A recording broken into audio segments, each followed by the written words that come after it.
आयोजकांना माझी विनंती आहे की मला असं वाटतं खुर्च्या कमी पडल्या आहेत. थोडं खुर्च्या बोलावून त्यांना जर बसण्याची व्यवस्था करून दिली तर फार बरं होईल.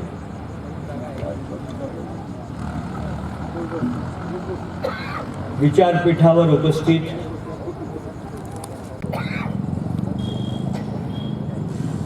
एखादी गोष्ट करायची म्हटली आणि त्याच्यात जर सातत्य असेल तर यश मिळतं ही काळ्या दगडावरची रेष आहे. हेच आम्ही मुलांनाही शिकवतो, हेच आम्ही समाजालाही शिकवतो. हिशोब कोणी कोणाला द्यायचा? नोकराने मालकाला द्यायचा. मी तुमचा नोकर आहे, तुम्ही माझे मालक आहात. मी प्रत्येक शाळेत किमान 1 वेळा आणि कमाल 5 वेळा गेलेलो आहे. तुम्ही आता निवडून मला पाठवलं, त्याच्यामुळे शाळेत येणं जमत नाही. आणि शाळेत जरी आलो तरी मला तुम्हाला हिशेब देणं जमणार नाही, कारण एकेका शाळेत जर मी 1.5 तास भाषण ठोकायला लागलो तर मीही उरून पुरणार नाही. म्हणून आजच्या सभेचं आयोजन या ठिकाणी तुम्हाला माझ्या कार्याचा लेखाजोखा द्यावा, मालक म्हणून हिशोब द्यावा, यासाठी तुम्हाला इथं आज बोलावलं.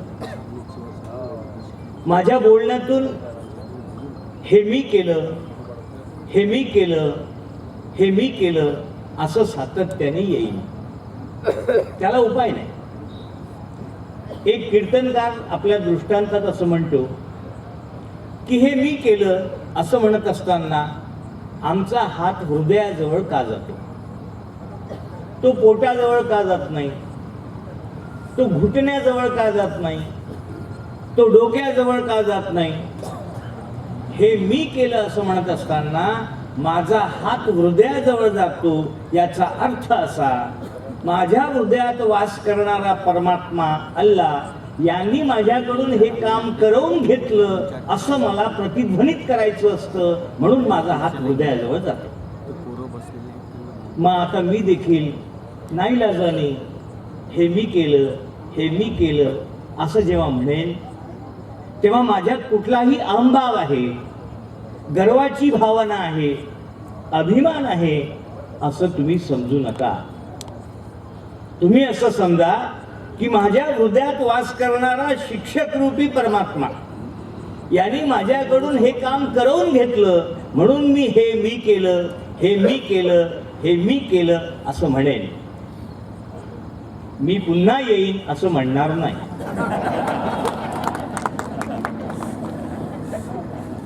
कारण ते सर्व तुमच्या हाती आहे.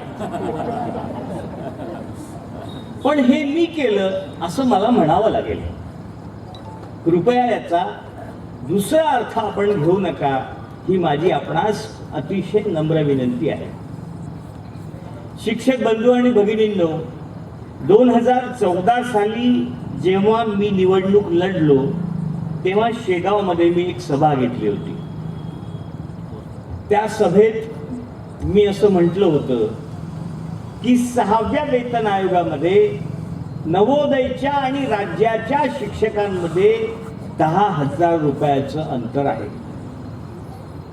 मी असंही बोललो होतो की हे अंतर पडायला नको होतं. मी असंही बोललो होतो की 6व्या वेतन आयोगातल्या त्रुट्या मी भविष्यात आता काढू शकणार नाही, परंतु 7वा वेतन आयोग मात्र केंद्राप्रमाणे जसाच्या तसा दिल्याशिवाय स्वस्थ बसणार नाही. मला एक चिठ्ठी आली शेगावला येताना हातात की तुम्ही 6व्या वेतन आयोगाच्या फरकाचं बोलला होतात, 7व्या वेतन आयोगात हा फरक 14,000वर गेलाय. पण ही त्रुटी मुळात 6व्या वेतन आयोगातली आहे हे लक्षात घ्या.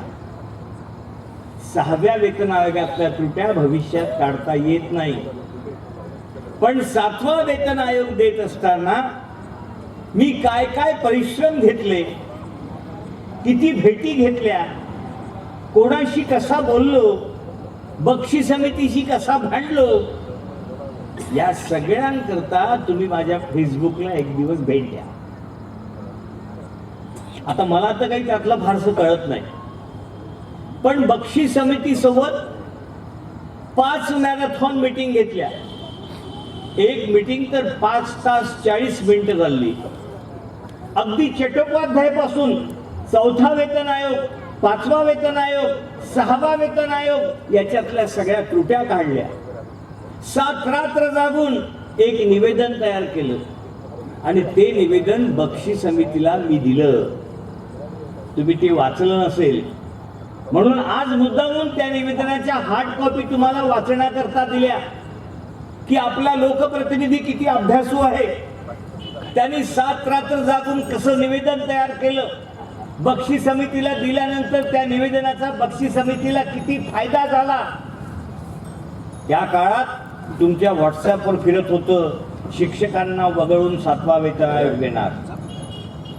मला खूप फोन आले, का हो तुम्ही झोपले का, का हो तुम्ही काय करून राहिले, शिक्षकांना वगळून 7वा वेतन आयोग कसा देता. तसं नव्हतं. ते होतं असं की त्यावेळेस कर्जमाफी शेतकऱ्यांना द्यायची पडणार होता. त्यामुळे मुख्यमंत्र्यांनी आणि मंत्रिमंडळाने बक्षी समितीला असं सांगितलं होतं की हा खर्च 10,000 कोटीच्या आज जर आणता आला तर फार चांगलं होईल. बक्षी समितीने मग हुशारी केली होती. 3 स्लॅब केले होते. एक राज्य शासकीय कर्मचाऱ्यांचा वेगळा, एक मंत्रालयीन कर्मचाऱ्यांचा वेगळा आणि एक केवळ शिक्षकांसाठी. 19.5 लाख पैकी 6.5 लाख शिक्षक आहेत म्हणून शिक्षकासाठी स्लॅब वेगळा. मी बक्षी समितीला त्यावेळेस भेटलो, मुख्यमंत्र्यांना भेटलो आणि मुख्यमंत्र्यांना अगदी याच भाषेत सांगितलं की साहेब हे 6.5 लाख आहेत पण इथचं काही तेवढेच आहे. भाजपचं सरकार पाहिजे असेल तर शिक्षकांशी असा खेळ करू नका. आता कर्मधर्म संयोगाने ते आलंच नाही, तो भाग वेगळा. पण मी असंच बोललो, याच भाषेत सांगितलं आणि सूत्रामध्ये कुठलाही बदल करू दिला नाही. केंद्राने जे सूत्र दिलं ते सूत्र राज्य शासकीय कर्मचाऱ्यांकरता जसंच्या तसं लागू करण्याकरता मी मंत्रिमंडळाला भाग पाडलं, मुख्यमंत्र्यांना भाग पाडलं. माझ्यासोबत त्यावेळेस सगळेच आमदार होते. केवळ मी केलं म्हणत असताना मला हेही तुम्हाला सांगावं लागेल की अगदी डॉक्टर रणजित पाटील पण सोबत होते, अगदी सगळे शिक्षक आमदार सोबत होते आणि 7वा वेतन आयोग केंद्राप्रमाणे जसाच्या तसा दिला. सर, जेव्हा दिला नव्हता तेव्हा खूप फोन येत होते. जेव्हा दिला त्याच्यानंतर एकही अभिनंदनाचा फोन नाही. 4 ओळीची एक चिठ्ठी देखील नाही अभिनंदन करणारी. आता पत्र कोणते येतात माहित आहे? 7व्या वेतन आयोगाचा पहिला हप्ता कधी देता. आम्हाला जेवढं दिलं तेवढं कमीच आहे. सर, मुळात सांगायचं असं की आम्हाला काही फार पगार नाही आहे.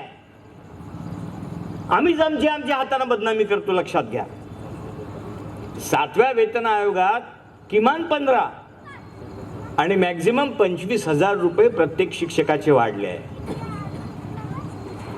आमचीच बायको सांगते शेजाऱ्याला आमचा यांचा पगार खूप वाढला म्हणून आमची बदनामी समाजात जास्त आहे की शिक्षकांना पगार खूप आहे आणि काम कमी आहे. कोणी सांगितलं यांना काम कमी आहे? कामही खूप आहे, त्या मानाने पगारही बरोबर आहे, किंबहुना तो अधिक वाढला तर चालतो. परंतु सांगण्याचं तात्पर्य थोडक्यात एवढं की 7वा वेतन आयोग केंद्राप्रमाणे जसाच्या तसा देण्याचं अभिवचन या जाहीरनाम्यात मी दिलं होतं. हा जाहीरनामा आहे मी प्रसिद्ध केलेला. याच्यात मी म्हटलं होतं की 7वा वेतन आयोग केंद्राप्रमाणे जसाच्या तसा देईन. या जाहीरनाम्यातलं हे वचन मी पूर्ण केलं. मी थोडासाही फरक केंद्राच्या आणि राज्याच्या सूत्रात होऊ दिला नाही. 7वा वेतन आयोग केंद्राप्रमाणे मी जसाच्या तसा दिला. आता बक्षीस समितीचा खंड 2 येणं बाकी आहे. त्या खंड 2 मध्ये प्रोत्साहन भत्ता आहे, त्या खंड 2 मध्ये नक्षलाईट भत्ता आहे, त्या खंड 2 मध्ये वाहतूक भत्ता आहे, त्या खंड 2 मध्ये माध्यमिक शिक्षकांच्या वरिष्ठ वेतन श्रेणीच्या पे ग्रेडचा जो 100 रुपयाचा फरक आहे तो देखील प्रश्न आहे. आज 7व्या वेतन आयोगामध्ये 3,900 रुपये आम्हाला वरिष्ठ वेतन श्रेणीचा पुढचा टप्पा आहे, पण त्यात आम्हाला समाधान नाही.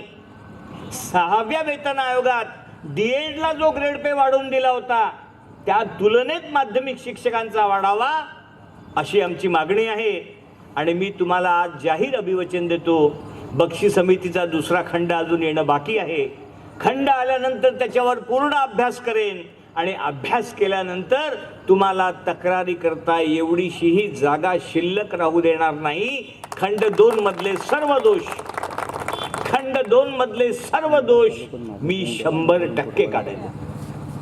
मला सभापती सभागृहात नेहमी चिडून म्हणतात की बीटी सिनियर कॉलेजच्या लेक्चरचे पगाराविषयी बोलायचे आणि तुम्ही माध्यमिकच्या शिक्षकांच्या पगाराविषयी बोलता. तुम्ही शिक्षणाच्या क्वालिटीविषयी कधी बोलणार आहात?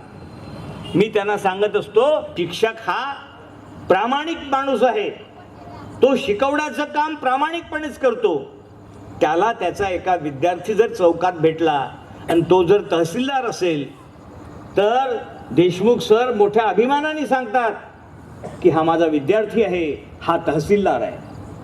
तोच जर बुलढाण्याच्या सेंट्रल जेलमधून सुटून आला आणि चौकात दिसला तर देशमुख सर कण्णी काढतात, त्याच्या तोंडावरी तोंड पडू देत नाही.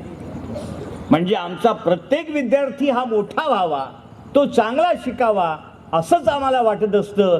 त्यामुळे आमच्या प्रामाणिकतेवर समाजातल्या कोण्याही माणसांनी शंका घेऊ नये असं माझं समाजातल्या सगळ्या लोकांना जाहीर आव्हान आहे. ते मुलं आमच्या ताब्यात देतात, ती मुलं आमची आहे म्हणून आम्ही त्यांना शिकवतो, पोटतिडकीने शिकवतो, गर्भितार्थापासून शिकवतो. त्यामुळे शिक्षक हा एकमेव प्रामाणिक करणारा या व्यवस्थेतला घटक आहे असं माझं स्वतःचं मत आहे. मग या पुस्तकात मी जे जे सांगितलं होतं ते मी केलं हे तुम्हाला आज या ठिकाणी सांगायला आलो. या पुस्तकात, या वचननाम्यात मी जेवढं काही म्हटलं होतं त्यातली 80% कामं मी पूर्ण केली आहे हे तुम्हाला या ठिकाणी सांगायला आलो. सर, जे होतं तेच मी बोलतो, जे करता येतं तेच मी बोलतो. उगाच आपलं चंद्रावरचे तारे तोडून आणून देईन किंवा देतो अशा प्रकारचं विधान मी कधीही करणार नाही, हे लक्षात घ्या. मी म्हटलं होतं 7वा वेतन आयोग देईल, 7वा वेतन आयोग जसाच्या तसा दिला. आज मी इथल्या नगर परिषदच्या शाळेत गेलो होतो, इंग्रजी मीडियमच्या. तिथल्या हेडमिस्ट्रेसला 7,000 पगार, शिक्षकांना 6,000 आणि 4,000 पगार. वेठबिगारी लावली यांनी, कोणीच बोलायला तयार नाही. मी त्यांना सांगितलं की पे स्केलमध्ये मी तुम्हाला आणून देईल का नाही मला माहित नाही, पण तुमचं मानधन किमान 25,000 करून देईन आणि तेही येत्या काही दिवसात. हे वचन त्यांना मी जाहीरपणे दिलं. पुणे महानगरपालिकेच्या 26 इंग्रजी शाळा आहे, सगळ्याच्या सगळ्या शिक्षकांना पे स्केलचं वेतन आहे. तसं वेतन कदाचित शेगावच्या नगर परिषदच्या शाळांना मला देता येणार नाही, परंतु भरघोस मानधन वाढवून देण्याचं आव्हान मी स्वीकारलं आहे. आणि आपल्या सगळ्यांसमोर जाहीरपणे सांगतो, पुढच्या वर्षी जेव्हा मी सभेला येईल तेव्हा हे इंग्रजी मीडियम नगर परिषदचे शिक्षक माझा पुन्हा इथं जाहीर सत्कार करतील. की नॉन ग्रँटच्या शाळा असूच शकत नाही. घटनेचं कलम 45 असं म्हणतं की शिक्षण घेणं हा आमचा हक्क आहे आणि शिक्षण देणं हे शासनाचं कर्तव्य आहे. त्याच्याही पलीकडे जाऊन आम्ही राईट टू एज्युकेशन ऍक्ट, मोफत आणि सक्तीचं शिक्षण कायदा 2009 स्वीकारला. हा कायदा स्वीकारल्यामुळे फायदा किती झाला आणि तोटा किती झाला याची चर्चा एखाद्या वेळेस नंतर करेन. पण त्या कायद्यामध्ये असं म्हटलं आहे की या देशातला 1 ते 14 वर्षापर्यंतचा कोणताही मुलगा ज्याला शिक्षण घेण्याकरता कोणतेही शुल्क, कोणतीही देणगी आकारल्या जाऊ नये. ती देणगी घेणं हा अपराध आहे, तो दंडनीय अपराध आहे. अशा प्रकारची त्या ऍक्ट मध्ये तरतूद आहे. मग या नॉन ग्रँटच्या शाळा असू शकतात का? असूच शकत नाही. ह्या चूक आहे, या कायद्याला धरून नाही, असं मी 4 वेळा 2008 पासून ओरडून सांगत होतो, 14 मध्ये ओरडून सांगत होतो. आणि झालं काय मग? 2009 मध्ये यांनी कायम शब्द परत घेतला, शब्द जोडला, शब्द परत घेतला, हा शब्द छल केला, दुसरं काहीही केलं नाही. आणि मग 2009 मध्ये यांनी शब्द परत घेतला आणि 11 मध्ये पत्र दिले की तुम्हाला 20% पात्र ठरवण्यात येत आहे. 12 मध्ये दिले तुम्हाला 40% पात्र ठरवण्यात येत आहे. 13 मध्ये दिले अनुदान देणे शासनाचा स्वेच्छाधिकार आहे, तरी देखील तुम्हाला 40% आणि 60% पात्र ठरवण्यात येत आहे. अनेक पोरांनी शिक्षणाधिकाऱ्याचे ते पत्र दाखवून आपापले लग्न जमवून घेतले. नुसतंच लग्न जमवले नाही तर पोरीच्या बापानं शासनाचं पत्र आहे म्हणून आपली पोरगीही देऊन टाकली. मी जर सभागृहात गेलो नसतो तर आज यांना पत्र मिळालं असतं आपण 200% पात्र आहात. प्रत्यक्ष अनुदान हाती 1 पैसाही दिला जात नव्हतं. मी असं बोललो होतो की केंद्राप्रमाणे 7वा वेतन आयोग जर मी देऊ शकलो नाही तर 1 दिवस मी तुम्हाला आझाद मैदानावर बोलावेन. तुम्हाला बोलवायचं काम पडलं नाही.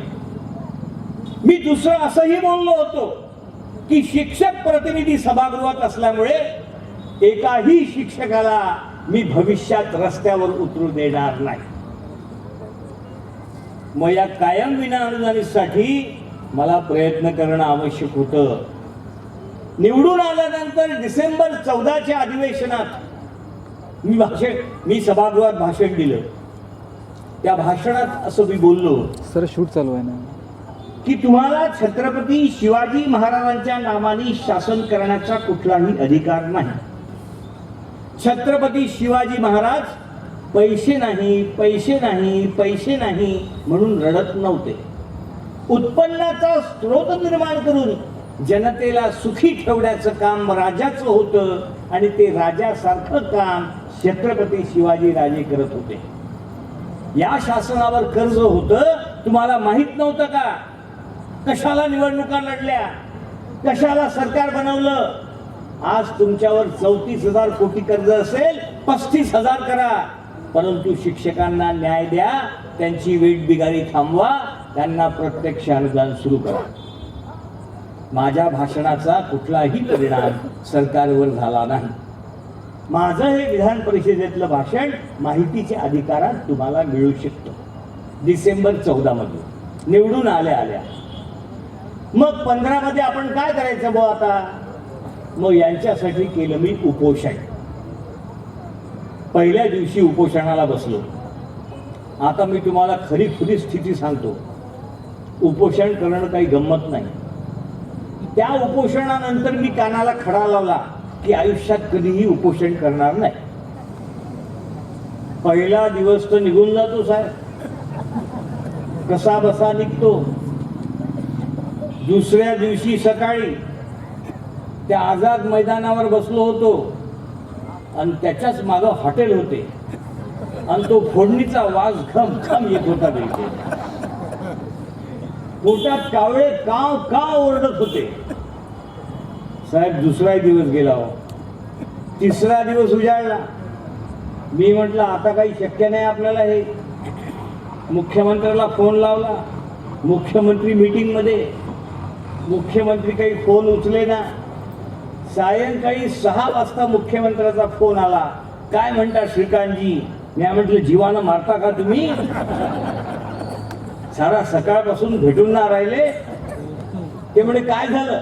म्हटलं अहो तिसरा दिवस आहे आजचा. मग काय म्हणे? म्हटलं मग काय म्हणजे? बोलवा लवकर आत्ताच्या आत्ता वर्षावर. मग त्यांनी पोलीसची गाडी पाठवली आणि वर्षावर तात्काळ मला बोलावलं. मी आणि दत्तात्रय सावंत 2 जण उपोषणाला बसलो होतो. साहेब त्या वर्षावर पोहोचलो. त्या टेबलवर जे दिसलं ते पहिले खाल्लं आणि मग मुख्यमंत्र्याला म्हटलं बोला आता अनुदानाबद्दल. म्हणजे या उदाहरणातून मला तुम्हाला एक गोष्ट सांगायची आहे, ती अशी की कुठल्याही कारणासाठी जो म्हणतो मी प्राणांतिक उपोषण करतो, 4 दिवस करतो, 7 दिवस करतो, मी तर ऐकलं काही काही लोक 15 दिवस करतात. साहेब ते 100% खोटं बोलतात. ते काहीतरी खाल्ल्याशिवाय राहू शकत. अशी झाली माझी उपोषणाची गंमत. मग उपोषणाने जमत नाही, मग काय केलं पाहिजे? मग या लोकांसाठी सर मी पैदल दिंडी काढली 2016 मध्ये, मार्च महिन्यात, सॉरी डिसेंबर मध्येच काढली 2015 मध्ये, शेगाव ते नागपूर. गजानन महाराजांना आशीर्वाद मागितला, यांना सुबुद्धी दे म्हटलं. तावडे साहेबांनी शिक्षणाचा पूर्ण विनोद केला होता, सुचून काहीच राहिलं नव्हतं. सभागृहात मगरुरी वाढली होती. म्हणून गजानन महाराजाच्या चरणी नतमस्तक झालो आणि इथून पायदळ दिंडीला सुरुवात केली. राजीक सरांनी सांगितलं आता, मेरे पाव के छाले देखो. मी म्हटलं मेरे पाव के देखो ना. याचं कारण असं बा लक्षात घ्या तुम्ही. पायदळ दिंडी म्हणजे कशी? माणूस पहिल्या दिवशी चालतो, आल्यावर जेवतो आणि झोपतो. दुसऱ्या दिवशी चालतो, जेवल्याशिवाय झोपतो. तिसऱ्या दिवशी चालतो, चौथ्या दिवशी सकाळी उठायची इच्छा होत नाही. चौथ्या दिवशी जर तो 10 किलोमीटर चालला तो तिथून कितीही दिवस चालू शकतो. मग त्याचे पाय दुखत नाही, फक्त पायाला फोडं तेवढे येतात. म्हणजे तुम्हाला कोणाला कधी आंदोलन करायचं काम पडलं तर सल्ला देऊन राहिलो, उपोषण करू नका, पैदल दिंडी काढा. नाहीतरी आपण पंढरपूरला जातो की नाही पैदल दिंडी घेऊन. त्याही लोकांना विचारा तुम्ही, 3 दिवस त्रास होतो, चौथ्या दिवसापासून त्रास मुळीच होत नाही. सर ती पायदळ दिंडी नागपूरपर्यंत बुटीबोरीला पोहोचली होती. विनोद तावडेंना समजलं श्रीकांत देशपांडेंच्या पायाला फोडं आले आहे. विनोद तावडे 5 वर्षात कधीही कोणत्या मोर्चाला सामोरे गेले नाही. परंतु मला मात्र त्यांनी सांगितलं की तुम्ही आहे तिथे थांबा, मी तुम्हाला भेटायला येतो. तावडे साहेब तिथं आले आणि त्यांनी जाहीर केलं त्या बुनियादी हायस्कूलमध्ये की या वर्षीपासून मी सरसगट 20% अनुदान देतो.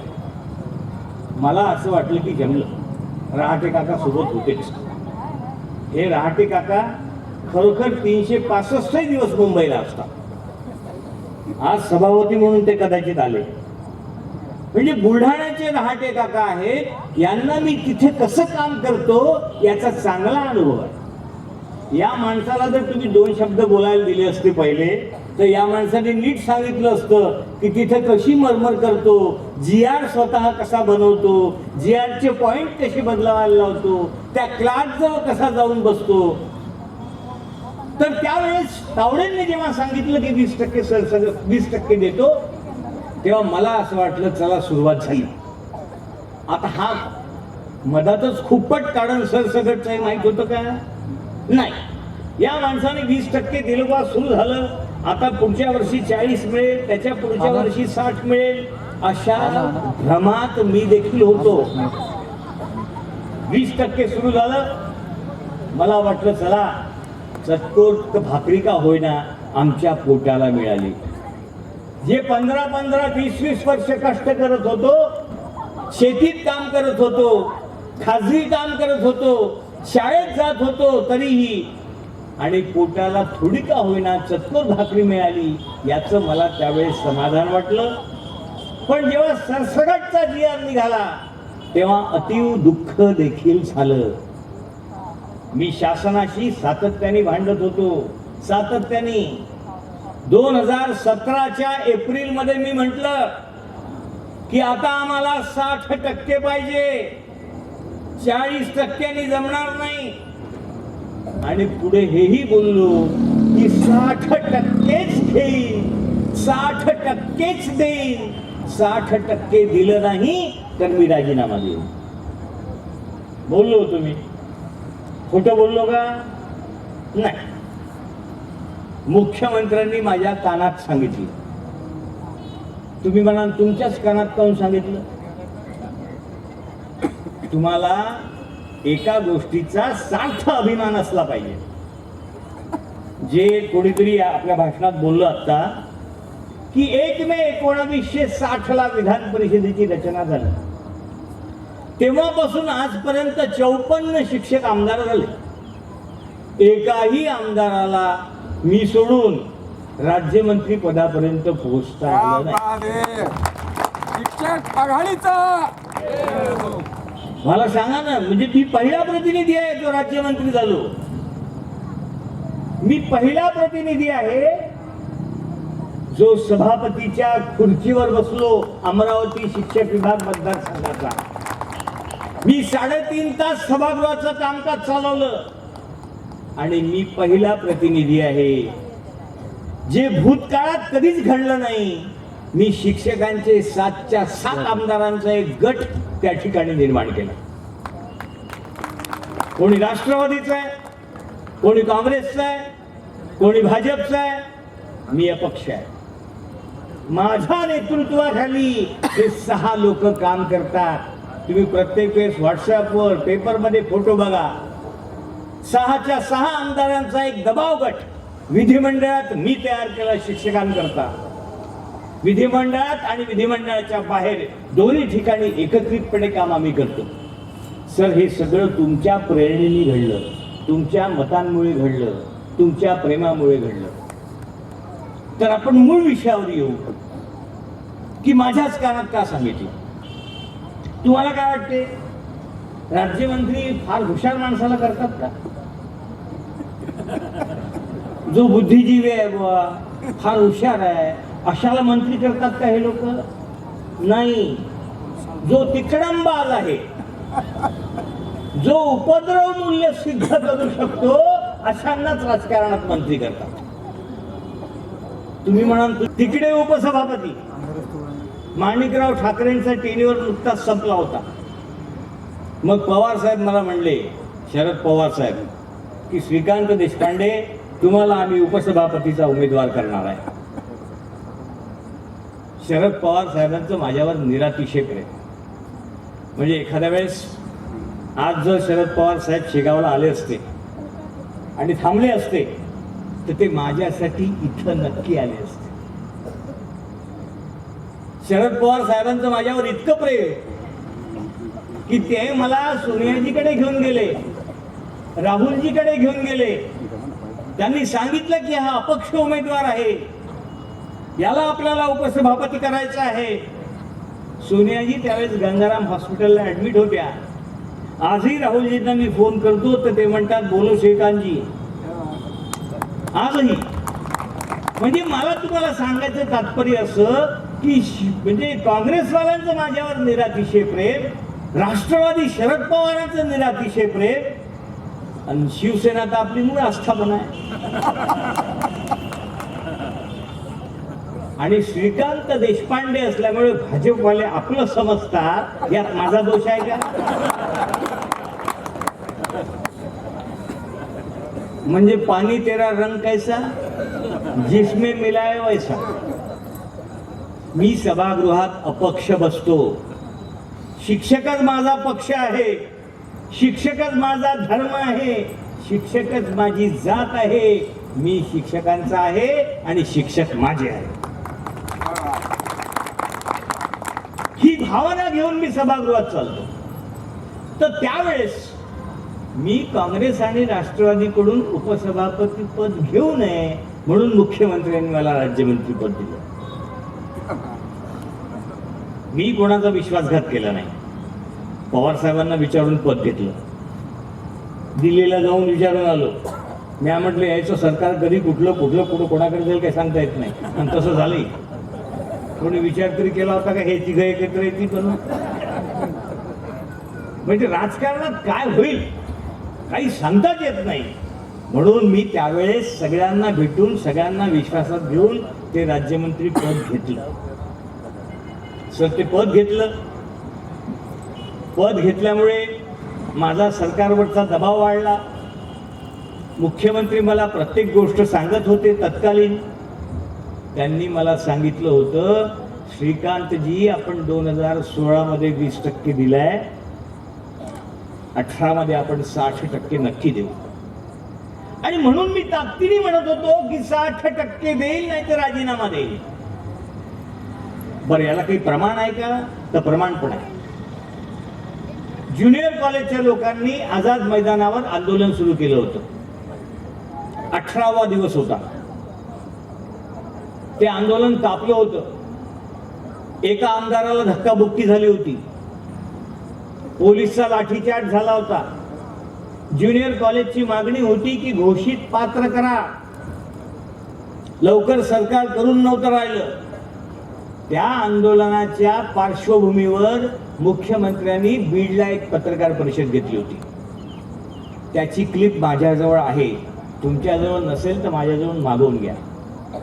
मुख्यमंत्री त्या पत्रकार परिषदेत बोलले की मागच्या शासनाने फक्त पत्र दिले आहेत, प्रत्यक्ष पैसा 20% आम्ही दिला. पहिला हप्ता आम्ही दिला आहे, दुसरा आणि तिसरा हप्ता आम्ही आता देणार आहोत. दुसरा आणि तिसरा म्हणजे किती? 60. मग मी खोटं बोललो होतो का? नाही. 60% देणारच होते.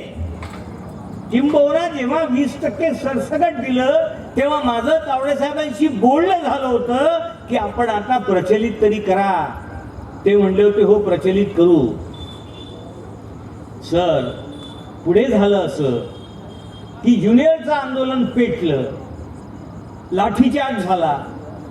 मग मी 6 आमदारांची तात्काळ बैठक बोलावली आणि त्यांना म्हटलं की आता आपण काहीतरी केलं पाहिजे. यानंतर नाही. मी म्हटलं ठीक आहे उद्या सकाळी बसू, पहिले मी मुख्यमंत्र्याला भेटून येतो. मी दुसऱ्या दिवशी सकाळी मुख्यमंत्र्यांकडे गेलो. मुख्यमंत्र्यांना सांगितलं की मला आता नाईलाजाने उपोषणाला बसावं लागतंय. मागच्या वेळेस 3 दिवस लावले, यावेळेस किती दिवस लावणार आहात? ते मला म्हणले तुम्हाला उपोषणाला बसता येणार नाही. तुम्ही राज्यमंत्री आहात, तुम्ही शासनाचे घटक आहात.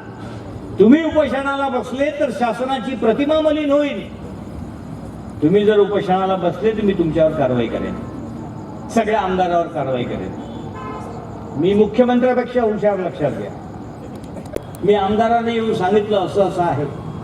आता उपोषणाला बसायचं असेल तुम्हाला तर विधिमंडळ परिसरात बसा, दुसऱ्या ठिकाणी बसू नका.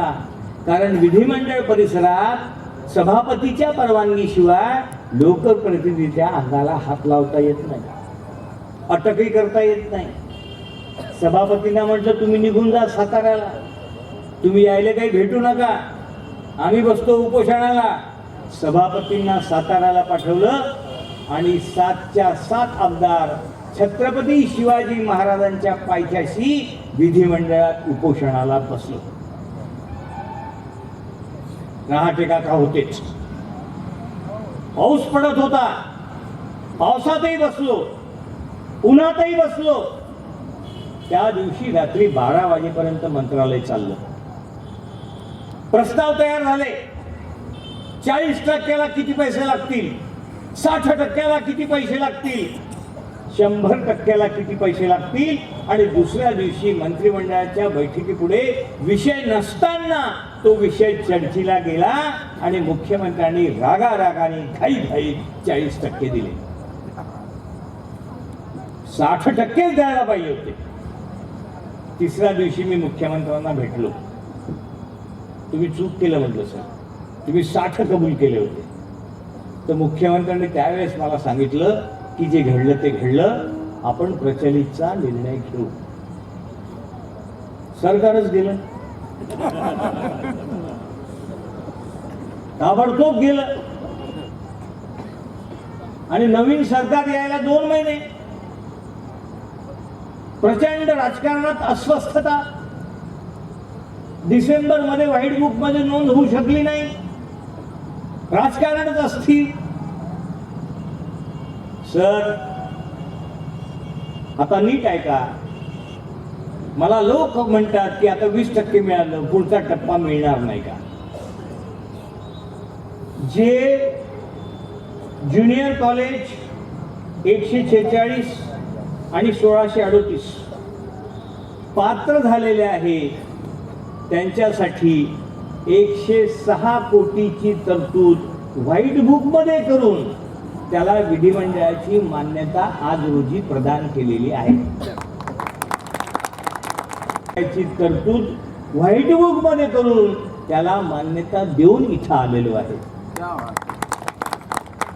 ज्यांना पूर्वी 20% मिळत होतं त्यांना 40% देण्याकरता, तुम्ही सगळे शिक्षक आहात म्हणून तुम्हाला परत समजावून सांगतो, एखादी गोष्ट नव्याने करायची असेल तर त्याला विधिमंडळाची EPC कमिटीची व्हाईट बुक मध्ये नोंद असण्याची गरज असते.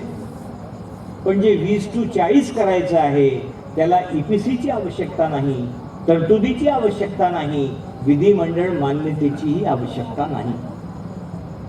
त्या सगळ्यांना 20-40 करण्याकरताची फाईल वित्त विभागात आहे आणि ती मंजूर करून घेण्याची जबाबदारी माझी आहे. सगळ्याच्या सगळ्यांना म्हणजे 1638, 146, पात्र माध्यमिक 278, पात्र प्राथमिक 138 या सगळ्यांना 20%, एप्रिल पेड इन मे, आणि ज्यांना 20% मिळत आहे त्यांना 40%, एप्रिल पेड इन मे असे पैसे मिळतील. आणि 1 एप्रिल 19 पासूनच सगळं ओढत आलेलं गाडं हे पुढच्या आर्थिक वर्षात देखील मिळतील. Is it clear? मग आता मला कोणतरी म्हणे की वर्षा गायकवाडांनी आज म्हटलं की भविष्यात देतो आहे म्हणून. आता काय होतं, या शिक्षणाचे प्रश्न इतके गंभीर आहे की त्या बाईचं तोंड 4 वेळा दिवसातून मला पाहायला, त्या बाईला माझा चेहरा पाहून किती बोर वाटत असेल. म्हणजे मी तुम्हाला सांगतो हे सत्य आहे. ती फाईल पोहोचवली आहे, ती मान्य मी करून घेईल आणि एप्रिल पेड इन मे मध्ये तुम्हाला पगार सुरू होतील आणि एप्रिल 19 पासूनचे अरियर्स पुढच्या आर्थिक वर्षात मिळतील. आता शिक्षक विचारतात 7व्या वेतन आयोगाचा पहिला हप्ता कधी मिळणार? सर मिळणार. वित्त विभागाचा GR निघालाय, शिक्षण विभागाचा GR पण निघालाय. ज्यांचे GPF अकाउंट आहे त्यांना GPF मध्ये आणि ज्यांचे DCPS आहे किंवा नाही त्यांना रोखीने देण्याकरता फाईल तरतूद मिळवण्याकरता वित्त विभागाकडे गेली आहे. 31 मार्चच्या पूर्वी 7व्या वेतन आयोगाचा पहिला हप्ता GPF मध्ये जमा होईल किंवा रोखीने मिळेल. पैशाचं भेटलं का भल्ला आनंद होतो.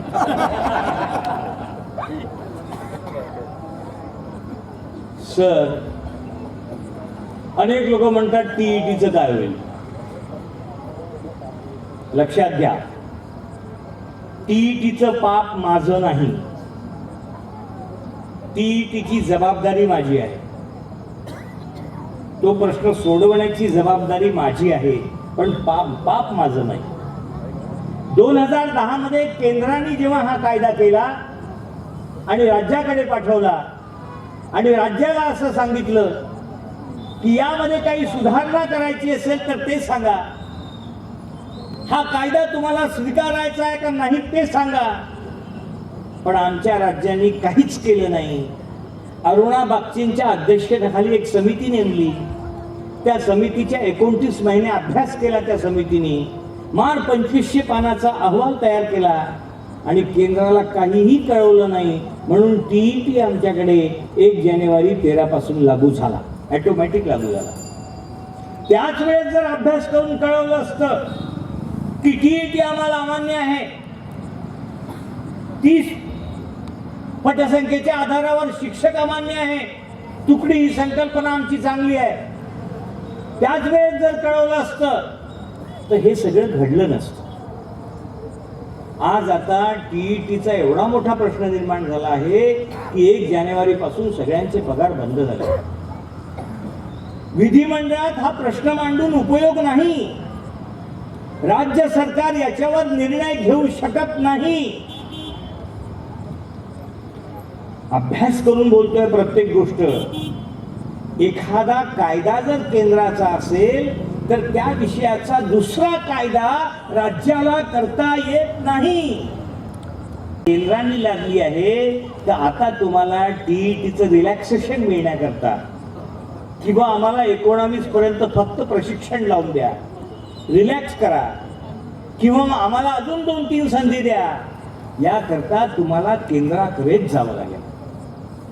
आम्ही एक वेळा केंद्राकडे गेलो, केंद्राने तो प्रस्ताव नाकारला, पण तो सचिवाच्या स्तरावर नाकारला गेला.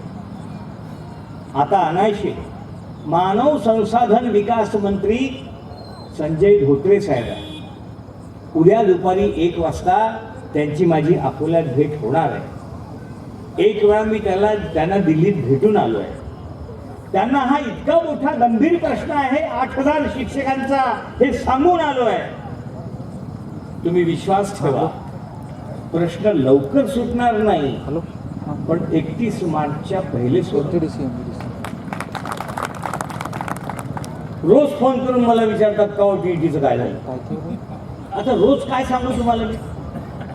केंद्राकडे दिलेलं आहे, केंद्राला रिलॅक्सेशन मागतोय. 99.99% ते रिलॅक्सेशन घेऊन येईल. पण ऍक्ट मध्ये सुधारणा आणि रिलॅक्सेशन हा केंद्राचा विषय असल्यामुळे टीईटी मध्ये अडकलेल्या सगळ्या लोकांनी एवढं समजावून घ्या की मला 31 मार्च पर्यंत वेळ द्या, तुमच्या नोकऱ्या मी जाऊ देणार नाही, परंतु पगारही मिळणार नाही. 31 मार्च पर्यंत हे लक्षात घ्या. 31 मार्चला जेव्हा निर्णय होईल तेव्हा सगळे जुने पगार मिळतील. तोपर्यंत एवढं आता त्याग करा माझ्यासाठी की मला टीईटी साठी तुम्ही 30 मार्च पर्यंत मुदत द्या. जे डीसीपीएस धारक आहे, ज्यांच्याकडे अकाउंट आहे, ज्यांच्याकडे अकाउंट नाही, जीपीएफ धारक आहे, मी तुम्हाला एक गोष्ट आवर्जून सांगतो. जीपीएफचा आणि डीसीपीएसचा जुन्या पेन्शन योजनेशी कवडीचा संबंध नाही. लोक म्हणतात आमचं डीसीपीएस अकाउंट आहे, जीपीएफ असतं तर बरं झालं असतं. अहो, जीपीएफचा जुन्या पेन्शन योजनेचा संबंध आहे का? असं कुठे लिहिलं आहे का की जीपीएफ धारकाला जुनी पेन्शन योजना द्या आणि डीसीपीएस धारकाला देऊ नका? मुळीच नाही. मी तुम्हाला जाहीरपणे एक गोष्ट सांगतो आणि पुढे चलतो. डीसीपीएस अकाउंट्स ज्यांचे आहे त्या सगळ्यांना त्यांचा अपडेट मार्च 18 पर्यंतचा हिशोब मी 31 मार्च 20 पर्यंत देतो. अहो, जुनी पेन्शन योजना जी आत्ताच्या कर्मचाऱ्यांना लागू आहे त्यांना विचारा की जीपीएफ मध्ये त्यांचेच पैसे जमा होतात, त्यावर सरकार व्याज देते आणि रिटायरमेंटच्या दिवशी त्यांचेच पैसे त्यांना परत करते. आणि सरकारची जबाबदारी कुठून सुरू होते? जिथून ते रिटायर्ड होतात तिथून. मग आम्हाला देखील जुनी पेन्शन योजना लागू होऊ शकते. मी जेव्हा वर्धेपासून नागपूरपर्यंत दिंडी काढली की 1 नोव्हेंबर 5 पूर्वीच्या लोकांना जुनी पेन्शन योजना लागू करा, तेव्हा मला लोक म्हणायला लागले 1 नोव्हेंबर 5 नंतरच्यांचं काय, त्यांच्या विरोधात तुम्ही आहात का?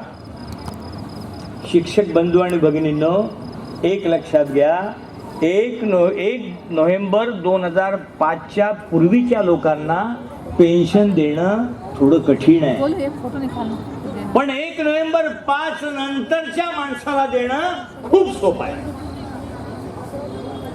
त्यामुळे दोघांनाही जुनी पेन्शन योजना देणं हे माझं कर्तव्य आहे आणि दोघांनाही जुनी पेन्शन योजना मी स्वतः लागू करेल हे मी तुम्हाला जाहीर सांगतो. झाले आहे त्यांची बायको दुसऱ्याच्या घरचे भांडे घासायला जाते, त्याच्याजवळ कुठलंही इन्कम नाही. काही बांधव 2-5 वर्षात रिटायर्ड होणार आहे, त्यांच्याजवळ ना GPF आहे, ना DCPS आहे, ना कोणती पुंजी जमा आहे. सर आधीच तर शिक्षकाला एक वाईट सवय असते कर्ज काढण्याची. तो कर्जाशिवाय जगू शकत नाही. त्याला जर कोणी म्हटलं की हा हत्ती उधार घे EMI वर, तो म्हणते आणून राहिले, त्याची ओरड सुरू होती. आमचे प्रत्येकाचे घर कर्जावर बांधलेले आहे, प्रत्येकाचा EMI सुरू आहे. बरं डबल इंजिन असलं तरी तीच गत आहे, म्हणजे दोघाच्याही पगारावर लोन आहे. कशासाठी आहे? आमच्याच गरजांसाठी आहे. पण मला सांगण्याचं तात्पर्य असं की शिक्षक हा कर्जप्रिय माणूस आहे. मला एक शिक्षक दाखवा ज्याच्यावर कुठलंच कर्ज नाही. ओढी तरी घेते तो कोणत्या तरी बँकेचा. बरं आवश्यकता असते म्हणा, हरकत नाही. पण मग विषय मूळ असा आहे की आम्ही कर्जप्रिय माणसं आहे, आम्हाला कर्ज घ्यावंच लागतं. त्यामुळे आमचे पगार रेग्युलर झाले पाहिजे ही आमची मागणी अतिशय रास्त मागणी आहे. याबद्दल माझ्या मनात दुमत नाही. तर मग त्याची अवस्था अशी आहे, त्याचं काहीच नाही. त्याला जुन्या पेन्शन योजनेची गरज आहे सर्वप्रथम. आणि आम्ही जे नवीन लागलेले आहोत 2005 नंतर, त्यांच्या सेवा आता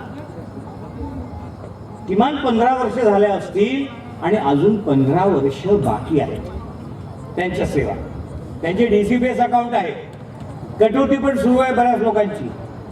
त्यामुळे सगळ्यात पहिला प्रश्न असा आहे की जे 1 नोव्हेंबर 2005 पूर्वीचे लोक आहेत त्यांना जुनी पेन्शन योजना दिली गेली पाहिजे. संमती देता येऊ शकते का टेक्निकली, तांत्रिक दृष्ट्या? तर त्याचं उत्तर आहे होय. ते होय कसं? एखादा माणूस 2005 नंतर सर्व्हिसेस मध्ये आला, पूर्वी आला, तो 12-13 मध्ये रिटायर्ड झाला. त्याची संस्था 2005 मध्ये 80% होती, 6 मध्ये 100% आली. तरी त्याची सेवा 10 वर्षाची झाली. मग या 10 वर्षात त्याला ना DCPS आहे, ना GPF आहे, ना त्याचा हिस्सा आहे, ना सरकारचा हिस्सा आहे. तुम्ही नीट समजावून घ्या सगळे मी बोलतो ते. असे किती लोक आहे? असे महाराष्ट्रात शिक्षण विभागात फक्त 60,000 लोक आहेत. इतर विभागात किती आहे? एकही नाही, एकही नाही.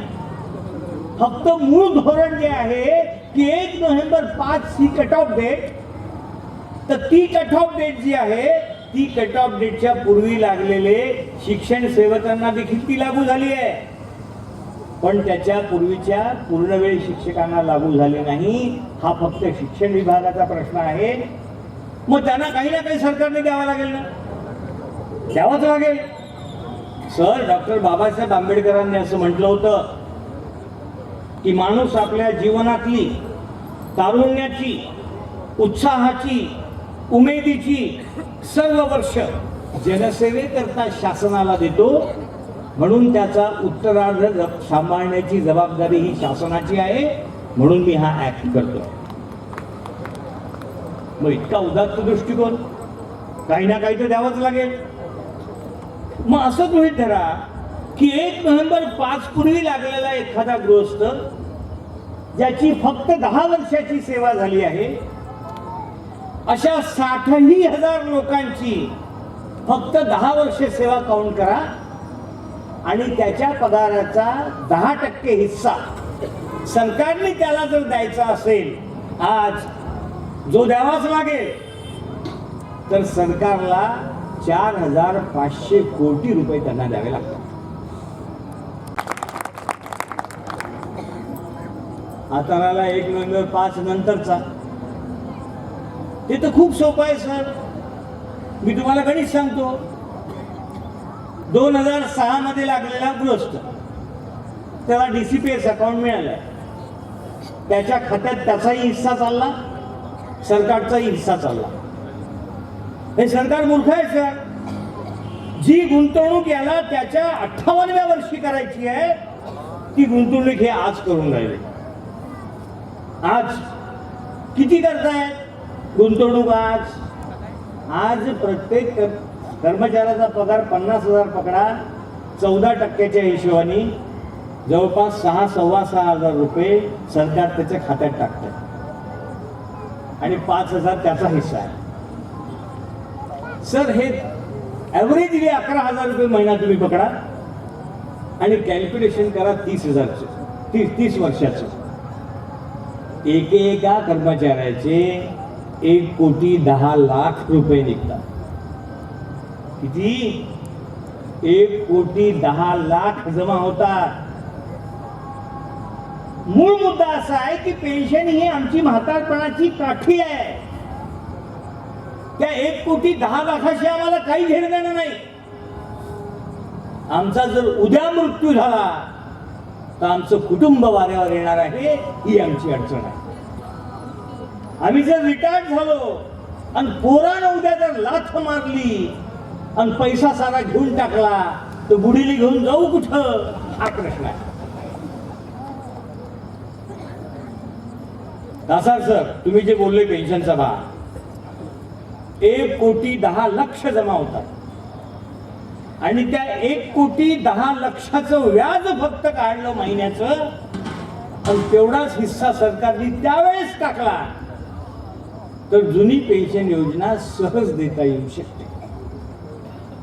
माणूस किती जगतो?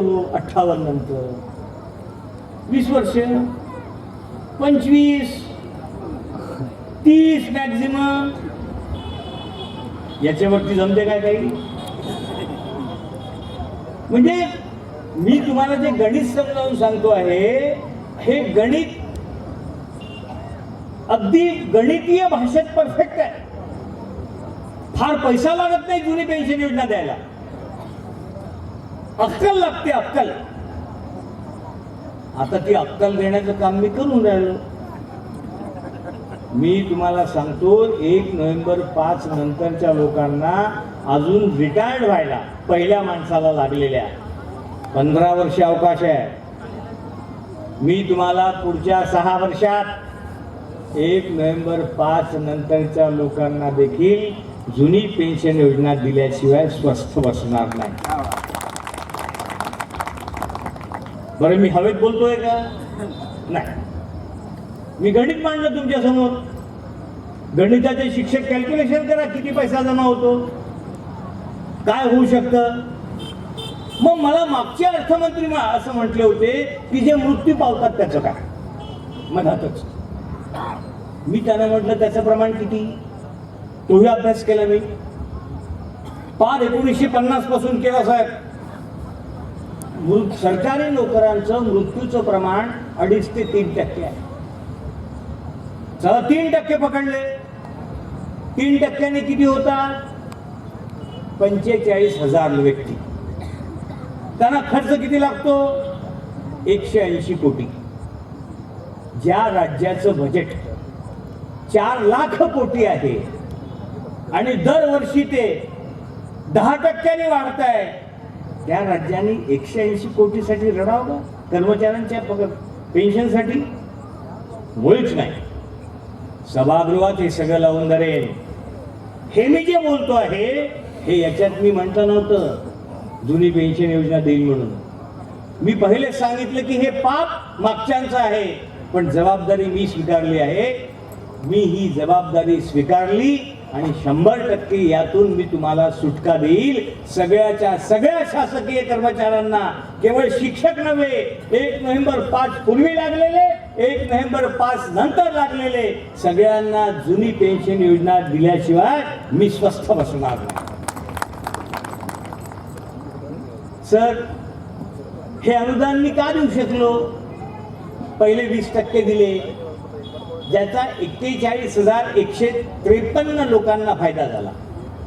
आता जे अनुदानाचं सूत्र येत आहे यातून परत 15,000 शिक्षकांना फायदा होणार आहे.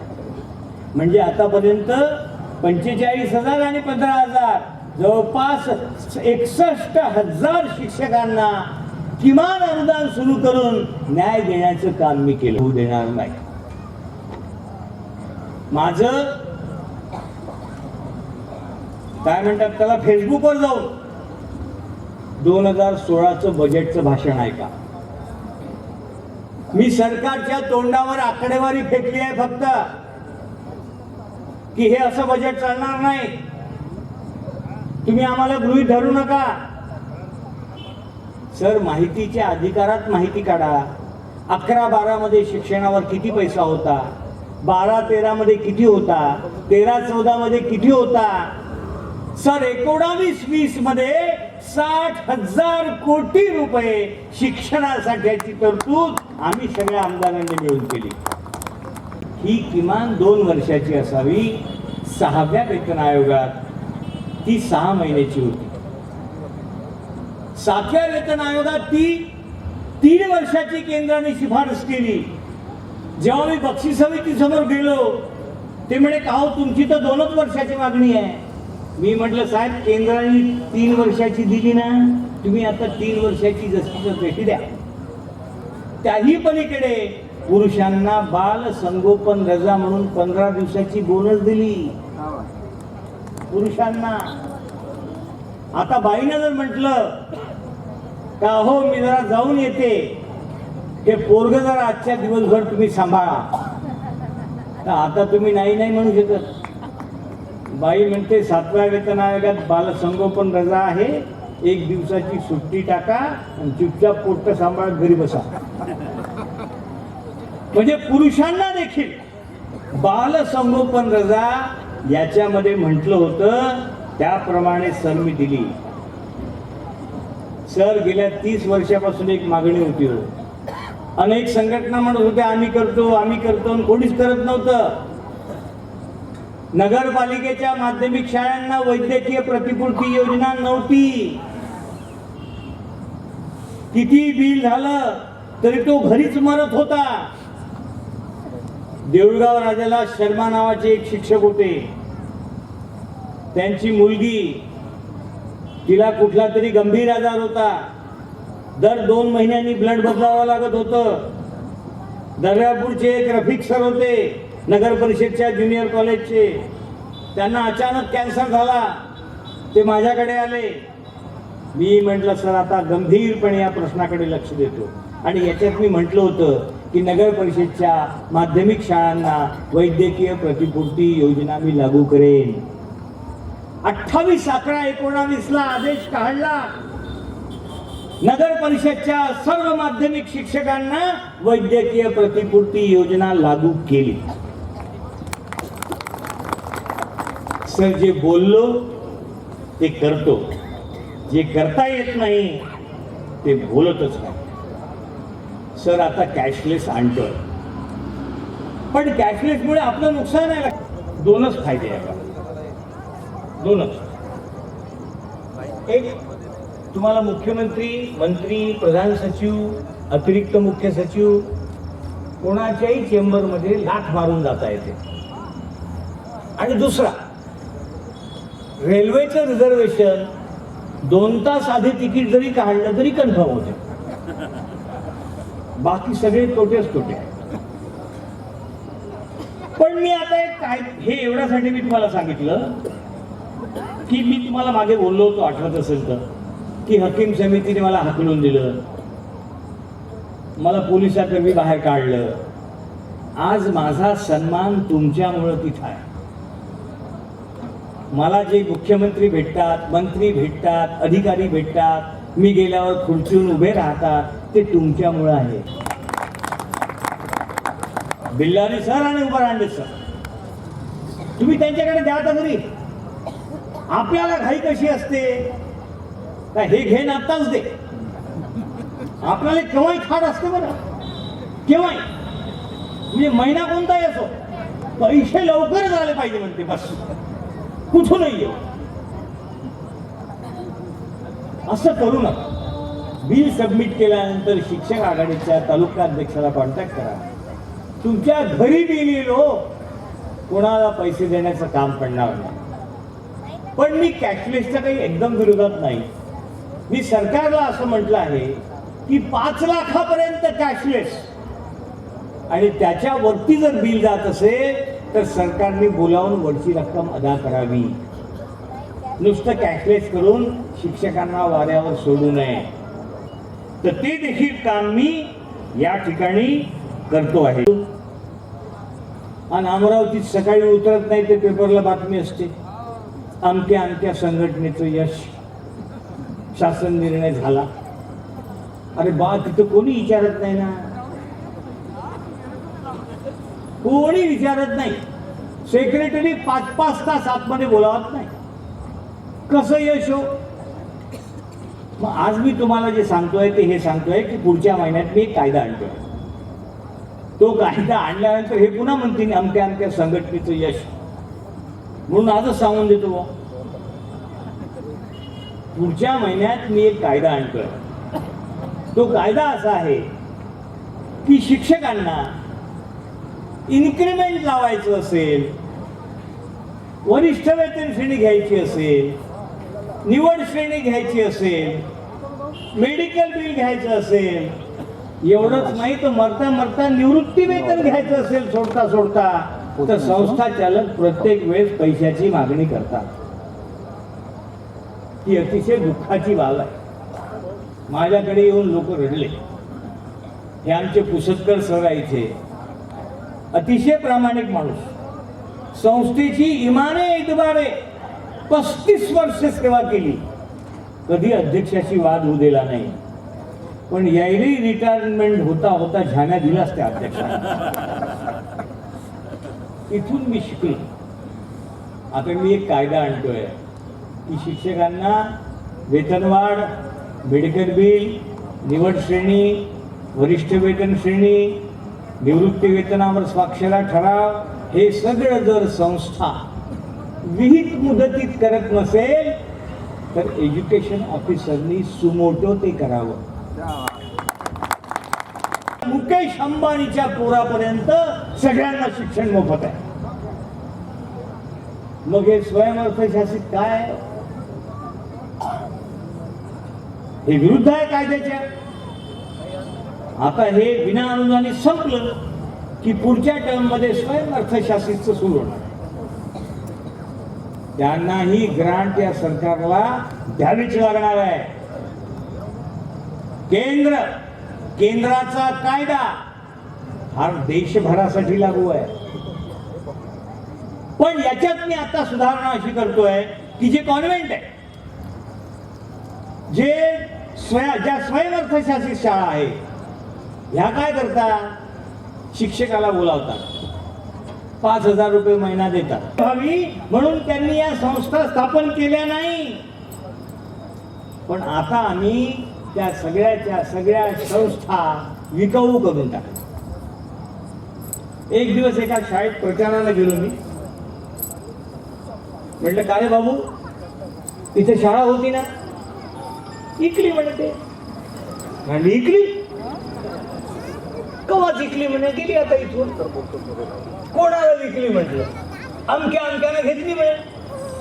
आता मला सांगा, शाळा काय विकायची वस्तू आहे का? म्हणजे लोक हल्ली काय मागतात? एक तर दारूचं लायसन द्या आणि ते नसेल जमत तर शाळा द्या. म्हणजे इतका शिक्षणाचा दर्जा आम्ही आमच्या हातानं खाली काढला. आणि निवड श्रेणी बद्दल या पुस्तकात मी असं म्हटलं होतं की निवड श्रेणी मी सरसगट देईन, सगळ्यांना देईन.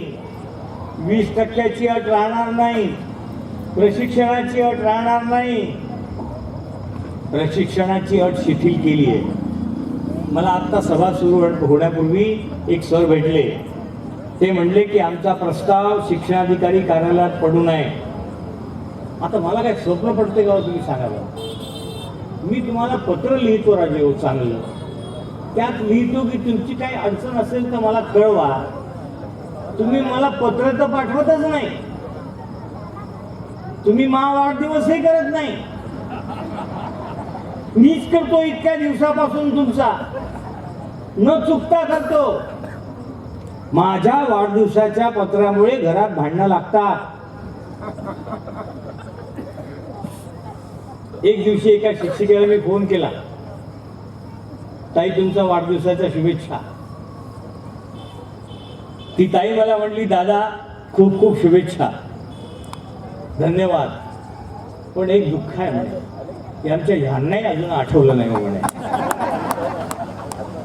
मी म्हटलं ताई कमीत कमी भांडू तरी नका, तुम्ही आता सोडूनच द्या म्हणे, आज मी ते पाहूनच घेतो.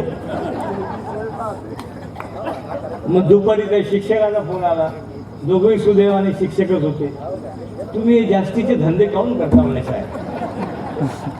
मी म्हटलं राजा, तुमच्या घरात भांडणं लागावे ही माझी इच्छा नव्हती. मी माझं काम प्रामाणिकपणे करतो. माझ्या बहिणीला मी शुभेच्छा दिल्या. ते म्हणे हे ठीक आहे म्हणे, पण महा अख्खा दिवस खराब गेला त्याचं काय. तर तुमचे वाढदिवसही मी करतो. थोडक्यात सांगायचं म्हणजे, पण सर त्याचं पोरगं वयात आलं की आपल्या शाळेत पुढच्या 2 वर्षात कोणती जागा खाली होणार आहे त्या विषयातच त्या पोट्ट्याला BA कर, BEd कर आणि चाल घे लावतो. इथपर्यंत ठीक होतं साहेब. चाल करून घे, लग्न घे आतमध्ये, बस. बरं, माझं म्हणणं हे चूक होतं असं नाही, तो त्यांचा अधिकार होता, त्यांनी केला. पण याच्यामुळे गरिबाच्या पोरांवर अन्याय होत होता. गरिबाची पोरं नोकरीवर लागत नव्हती. आपल्या घरची शेती विकून, आईच्या अंगावरचे सोन्याचे दागिने विकून नोकऱ्या मिळवाव्या लागत होत्या. म्हणून मी म्हटलं होतं की मी शिक्षक भरती आयोग आणेल. सर, मी शिक्षक भरती आयोग आणला. हे पवित्र नाव आहे ना, हे पवित्र नाव मी दिलंय. तिथंच तयार करतात आणि तो पहिलीपासून शिकवतात. 10वी पोरगं निघालं की ते रोजगारावरच लागते. असा प्रत्येक वर्षी अभ्यासक्रम बदलवतात. प्रत्येक वर्षी मी लिहिलं प्रधानमंत्र्यांना, असं करा. ते तिथून नका सुचू. शिक्षक म्हणून कार्य केलंय. मी मुळात MCVC आहे. म्हणून MCVCच्या लोकांना मी सांगतो, जोपर्यंत मी सभागृहात आहे तोपर्यंत MCVCचं रूपांतर मी कशातही करू देणार नाही. त्या समितीवर मी आहे. पोराला नोकरी आहे का? पोराची आई गेली असेल तर फारच चांगलं, सासरा नसेल तर त्याच्याहून बरं. पोरीचं लग्न झालं असं आणि हा नाऱ्या एकट्याच असन तर त्याच्याहूनही चांगलं. घरी शेती असेल आणि इस्टेट असेल तर यानेच भेटत. म्हणजे माझी पोरगी त्या घरात राणी सारखी नांदावी म्हणून आपण त्याला कन्यादान म्हणतो. सर, मग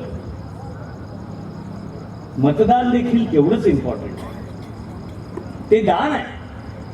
दान हे सत्पात्री असलं पाहिजे.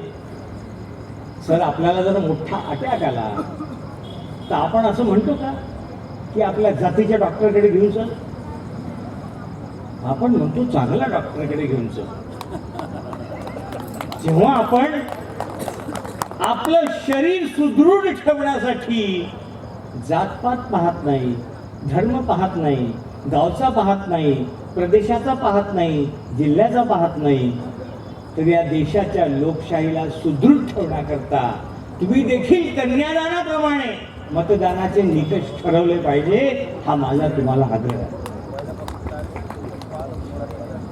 बरं, तुम्ही कमी हुशार आहे का तुमच्या मतानुसार? तुम्ही लयच हुशार आहे ना. तुम्हाला हे सांगण्याची गरज नाही आहे काही. तुम्हाला सगळं समजते. म्हणजे एखाद्या उमेदवाराला मी जर म्हणतो की बाबू बस ना रे, जमत नाही ना तो म्हणते जमतेच ना. म्हणजे तुमच्या शाळेत कोणी आला का तुम्ही बातच पोराला बाहेर पाठवता, गुच्छ तयार करून घेऊन ये. झाडाचे पानं तोड, त्याला 4 फुलं लाव आणि लागे त्याला गुच्छ देऊन साहेब चहा घेऊन जा. त्याच्यासोबत फोटो बिटो काढता. आता त्याला म्हणतो बाबा हे फोटो डिलीट करते ते नंतर गेल्यावर. तो म्हणते नाही, जमतेच. बाबा मी तर सांगतो या देशाची लोकशाही इतकी मजबूत आहे की ज्या इंग्लंडकडून आम्ही लोकशाही घेतली त्या इंग्लंडमध्ये देखील एवढी मजबूत नाही आहे. त्या इंग्लंडमध्ये जर कोणी उमेदवार मत मागायला गेला तर तिथला मतदार म्हणतो आम्ही हुजूर पक्षाचे आहे, आम्ही तुम्हाला मतदान करू. दुसरा म्हणतो नाही मजूर पक्षाचे आहे, तुम्हाला करणार नाही. आपल्याकडे राजो नगर परिषद राहू द्या, जिल्हा परिषद राहू द्या, ग्रामपंचायत राहू द्या, विधानसभा राहू द्या, कोणी उमेदवार आले की आपण म्हणतो भाऊ साहेब या, या, या. तुमच्याच मागावं ना बा. आता सांगा त्याला कसं समजू ना. बरं कार्यकर्ते त्याच्यावर हुशार. शेगाव पॅक केलं, इकडे येऊ नका, तिकडेच बा तुम्ही. जेव्हा मतपेट्या फुटतात तेव्हा त्याला समजते कुठं पॅक होतं आणि कुठं भगदाडा. म्हणजे आमच्या मनाचा थांग पत्ता आम्ही कोणत्याही उमेदवाराला लागू देत नाही, इतकी यशस्वी लोकशाही भारतात आहे. तुम्हाला काय मत मागणार आहे? तरी तुम्हाला एक गंमत म्हणून एक किस्सा सांगतो, तुम्ही किती हुशार आहात. हे कदम सर आहे की नाही सर शेगावचे, हे कदम सर आणि मी एक दिवस एसटी न शेगावून अकोल्याला चाललो होतो. हा गंभीर आहे का तुम्ही? या कदम सरच्या खिशात 4च रुपये होते बरं. मला म्हणे तुम्ही तिकीट काढा. यांना काढतो बा. हे कोटातले कोटगीट घातला होता यांनी त्या दिवशी. हे उजव्या हातानं 4 कलदार उजव्या हातातले काढे, डाव्या हातावर ठे 1 2 3 4, पुन्हा डाव्या खिशात ठेवे, पुन्हा डाव्या खिशातून काढे 1 2 3 4, पुन्हा उजव्या खिशात ठेवे. म्हटलं कदम सर काय सुरू आहे? सर म्हणे तुम्ही चूप बसा ना. म्हटलं ठीक आहे बा. कंडक्टर आला, त्यानं बेल मारली, एसटी सुरू झाली. एसटीनं वेग घेण्याच्या थोडस अगोदर यांनी एका पेपरवाला आवाज दिला, हो पेपरवाला. तो आला. यायनं धावत्या एसटीतून त्याच्या हाती 4 रुपये टाकले आणि 5 रुपयाचा पेपर विकत घेतला.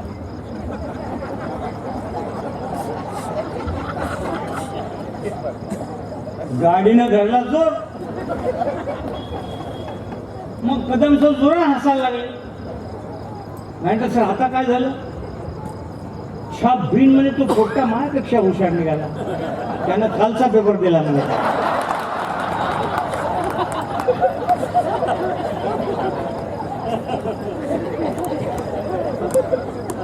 म्हणजे इतके हुशार तुम्ही आहात. तब्येतही चांगली आहे. नाही म्हणजे आता माझ्याच तोंडून मला माझी तारीफ करावी लागते हा माझा नाईलाज आहे. पण तुम्हाला मी सांगतो की मागल्या वर्षी 2019 मध्ये यशवंतराव चव्हाण मुक्त विद्यापीठाच्या PhDच्या परीक्षेमध्ये मी महाराष्ट्रातून दुसरा आणि विदर्भातून पहिला आलो. बरं तुम्ही म्हणाल तुम्ही आमदार आहे तिकडंबाजी केली असं. तसंही नाही बा. ऑनलाईन इन कॅमेरा परीक्षा दिली, अभ्यास केला, 200 पैकी 116 मार्क मिळाले. म्हणजे मी हुशार आहो की नाही बा? हुशारी आहो. मग नंबर 1 समोर द्यायला तुम्हाला काही प्रॉब्लेम आहे? मला निवडून दिलं त्याबद्दल मी तुमचा फार फार फार आभारी आहे. पवित्र कुराण ग्रंथ आहे, त्या ग्रंथातला एक किस्सा आहे, तो मी तुम्हाला सांगतो. तलावात जाते, चोचीत पाणी घेते आणि येऊन त्या आगेवर टाकते. सर तिचं खूप तासापासून हे काम सुरू असतं. तिचे पंख दुखायला लागतात. तिला एक पक्षी विचारतो की तुझ्या या चोचीतल्या पाण्याने आगेवर काहीच परिणाम होत नाही, तू का फालतू प्रयास करून घेते, तुझे पंख का दुखवतेस? तर त्या चिमणीचं उत्तर होतं ते फार मार्मिक होतं. ती असं म्हणते, दादा माझ्या चोचीतल्या पाण्याने आग विझणार नाही याची मला कल्पना आहे, पण जेव्हा केव्हा या आगीचा इतिहास लिहिला जाईल तेव्हा माझं नाव आग विझवणाऱ्यांमध्ये असेल, लावणाऱ्यांमध्ये नाही.